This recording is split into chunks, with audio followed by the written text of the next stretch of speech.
Good day, Doctor. So today our group is going to present about charitable trust and non-charitable purpose trust. So our group is consisting of me, Lok Wei Jian, battery number 261184, Ling Li Ki, battery number 262128, and Leslie Kong Xiong, 263015. So first, I'm going to present about the advantages of charitable trust. So there are three main advantages of charitable trust. First is regarding the validities. So in order to create the charitable trust, it need not to have a human beneficiaries. So even if the term appear to be vague, as far as the object is concerned, they will still be valid.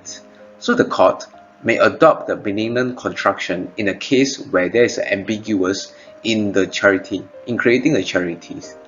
If the court adopts the non-benignant constructions, then the gift will be considered as invalid.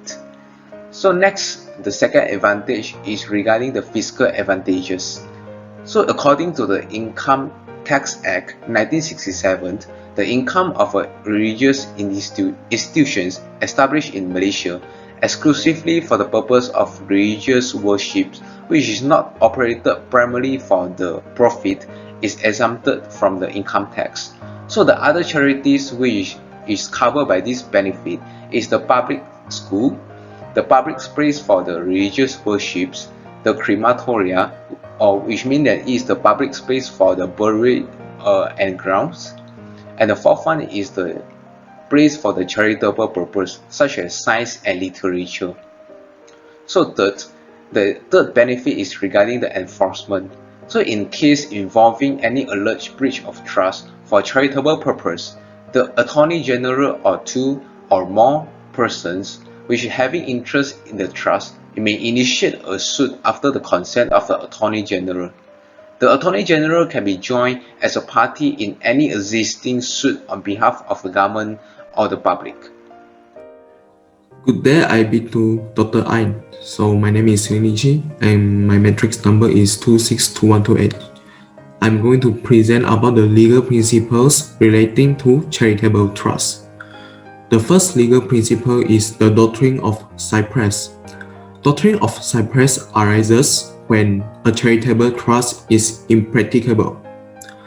Under such circumstances, the trust will not fail if the court managed to apply the property of the trust to other charitable purposes which is as close as possible to the original intention of the settler. However, if the intention of the settler is too specific that renders the court unable to apply the trust for other charitable purposes, or there is no charitable purposes which is close to the original intention of the settler, then the trust will fail. So, doctrine of Cyprus should not depart from the testator's true intention. The second legal principle will be the beneficiary principle. A trust will fail if there is no beneficiary to enforce it. For example, a trust to maintain the statues. As the beneficiary here are the statues, we cannot expect statues to enforce the trust. Thus, if there is maladministration by the trustees, it is difficult for the court to detect as there is no person there to enforce the trust. We cannot expect the statues to sue the trustees for violating the trust contract. Next, principle of failure on account of uncertainty and capriciousness. A trust may fail on account of uncertainty. Thus, the purpose of the trust must be clearly defined so that the court can enforce it properly. If the purpose of the trust is not clearly defined, then the trust will normally fail. Lastly, the legal principle of impossibility or impracticability. Failure in the trust renders the trust impossible to be executed. For example, charitable trust with no charitable intention, or failure to determine the beneficiary or lack of any elements that are needed to constitute a valid trust. Lacks of any elements that is needed to constitute a valid trust will render the trust fail and unable to be executed by any law in Malaysia. So that's all from me. Thank you. A very good morning to our lecturer, Dr. Ain, and my fellow friends.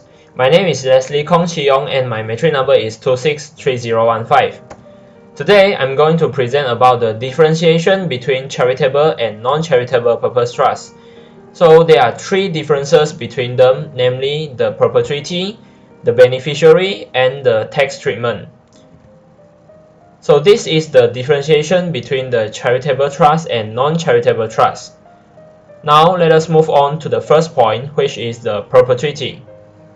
Under charitable trust, it can continue operating in the same way forever. However, in non-charitable trust, it is subject to a ban on perpetuity. This means that all non-charitable trusts must cease to operate within a certain period of time, and this certain period of time depends upon the nature of the individual trust. Moving on to the second point, which is the beneficiary. So under charitable trust, the Cypress doctrine applies. This means that the courts are able to alter the terms of the trust deed where it is unclear who the intended beneficiaries are or where it is impractical to act for their benefits. Under non-charitable trust, generally it is required that the intended beneficiary is specifically identified in the trust instrument. The beneficiary must be detailed, and the trustee will have some discretion regarding the interpretation of those instructions. Next point is the tax treatment. So under charitable trust, any income derived from asset in charitable trust can be drawn tax-free with the proviso that they are used solely for the declared charitable purpose of the trust. However, under non-charitable trust, generally income derived from asset held in the non-charitable trust will be subject to income tax at the normal rate. So now for the conclusion, people are encouraged to create charitable trust as it is beneficial for the community at large.